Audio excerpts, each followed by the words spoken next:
हकीम रूमी को लाजमी फॉलो और सब्सक्राइब करें। एक दिन शेर, भेड़िया और लोमड़ी इकट्ठे शिकार करने निकले। शेर चूंकि जंगल का बादशाह था, उसे इन दोनों के साथ चलना अच्छा नहीं लग रहा था, मगर वो बड़ा दिल वाला था। उसने गुरूर नहीं किया और कहा, चलो साथ मिलकर कोशिश करते हैं, शायद ज्यादा शिकार मिल जाए। तीनों पहाड़ों पर घूमते रहे। आखिरकार उन्हें 3 जानवर मिले, एक मोटी जंगली गाय, एक जंगली बकरा और एक खरगोश। सब बहुत खुश हुए। अब बात आई कि इन तीनों में शिकार किस तरह तकसीम हो। भेड़िया बोला, शेर बादशाह, आप सबसे बड़े हैं, गाय आपकी, बकरा मेरा और खरगोश लोमड़ी का। ये सुनकर शेर सख्त नाराज हुआ। उसने कहा, ए नादान, तू अपने आप को मेरे बराबर समझता है?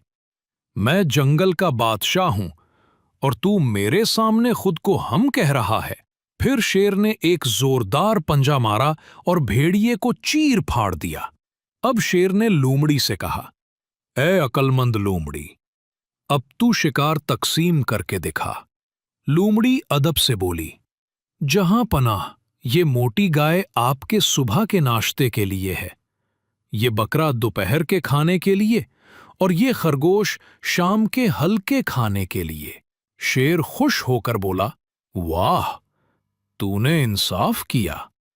ये दानाई तुझे किसने सिखाई? लोमड़ी बोली, जहां पनाह, मैंने ये अकल भेड़िए के अंजाम से सीखी है।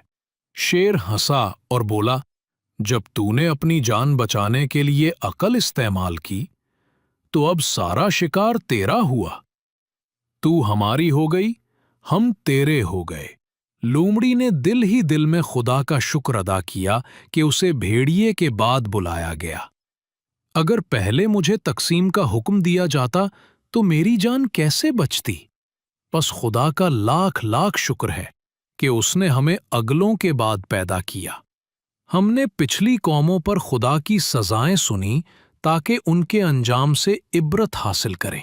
हजरत मोहम्मद रसूल बरहक सल्लल्लाहु अलैहि वसल्लम ने भी फरमाया कि तुम उम्मते मरहूमा हो, यानी ए भले लोगो, अगले जमानों के भेड़ियों के अंजाम से सबक लो।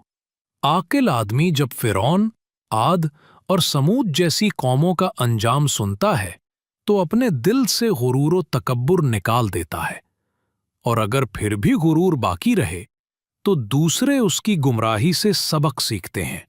दोस्तों, इस कहानी का सबक ये है कि जो दूसरों के अंजाम से सबक लेता है वो खुद अंजाम से बच जाता है। गुरूर करने वाले हमेशा बर्बाद होते हैं और अक्लमंद हमेशा कामयाब हैं।